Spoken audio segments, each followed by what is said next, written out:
Shalom Aleichem for Shabbat Metzora. Mishnah Yomi is in the 4th chapter of Nazir, Mishnah Vav. Really amazing Mishnah today about chinuch, about education.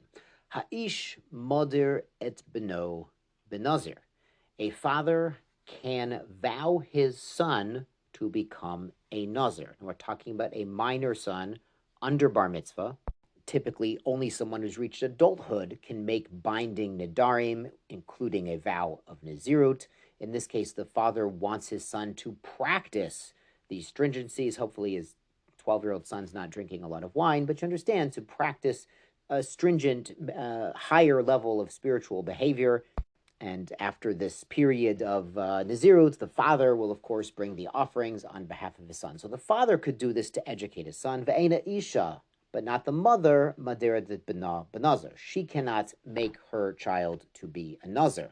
So it's a bit, we actually learn this out from a Kabbalah, from an ancient tradition.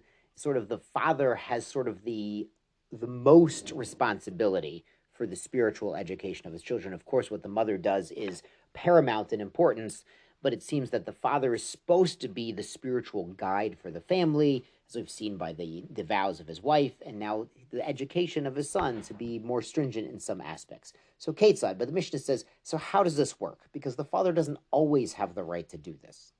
Gilach, what if the boy, after his father said, please be a Nazir, what if he cuts his hair, which a Nazir can't do? Osha Gilchuhu Krovav, or his relatives, his other relatives, not the father, they cut his hair for him. Or Michar, he protests. He just says, Abba, I don't want to be a Nazir today. Osha Michu Krovav, or his other relatives say, listen, it's not appropriate to hold him to such stringent behavior. Maybe it's going to be very hard for him. He might lose some friends. So they can lodge a protest with the father.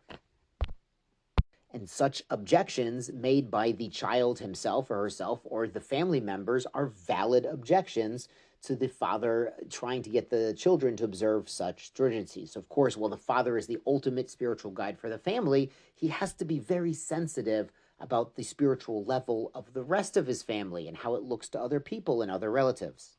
So what if at this point there's been a protest lodged and they say, okay, fine, the child's not going to go through with the nazirut. So haitalo behema mifreshet, if he had animals designated, the father had designated animals to finish off the nazirut of his son, the educational nazirut.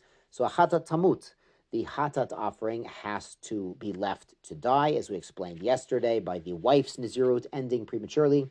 Ha'ola tikrav ola, the elevation offering, you can bring a voluntary ola with that. To shlamim, yukrav shlamim, and the peace offering, you can bring a voluntary peace offering with some details, as we said yesterday, nachol in the yom echad, but it has to be consumed all in one day, like the shlamim of a nazir. But it does not require the bread offering that's waved with the off the shlamim of a nazir.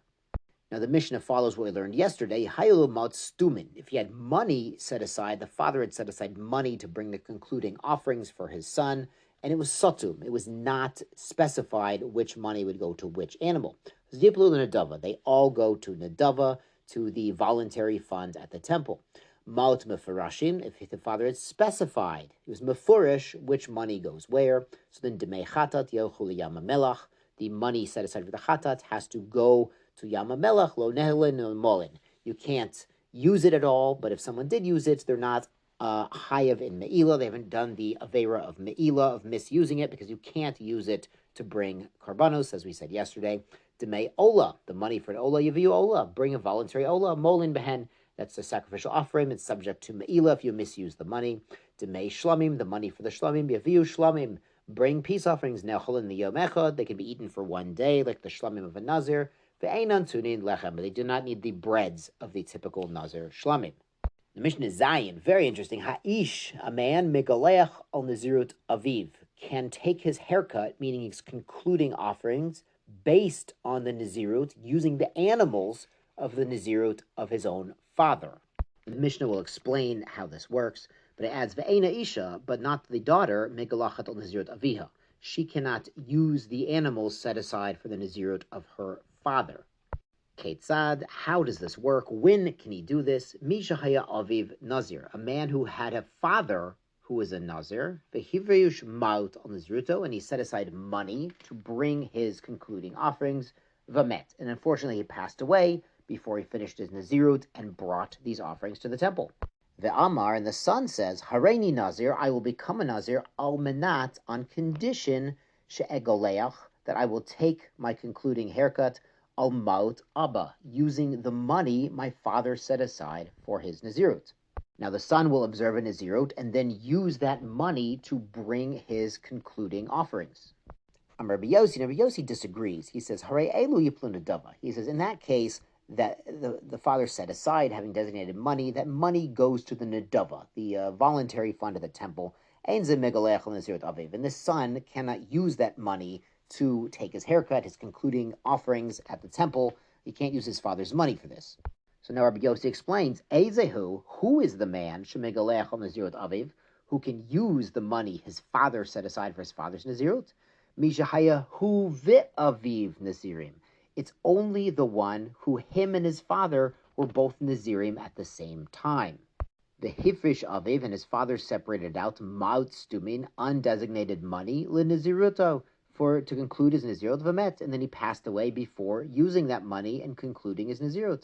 Zehu, this is the man Shemagalech Nazirut Aviv, who can use his father's money to end his Nazirut. So it's a very different approach, and it really has profound implications for emulating our ancestors, emulating our parents. Sometimes our parents have a custom or a stringency or something they like to do, and we just don't understand it. And maybe we don't understand it until years later, maybe after they've departed to the next world, we really understand why they did what they did, and we can start to emulate it. And at other times, really, we learn best from our parents by going along with them, doing what they do with them, maybe baking challah with your mother or grandmother, or going to shul, going to davening with our grandparents. So sometimes, it's like the expression, you don't always know what you got until it's gone. So sometimes that's how it is.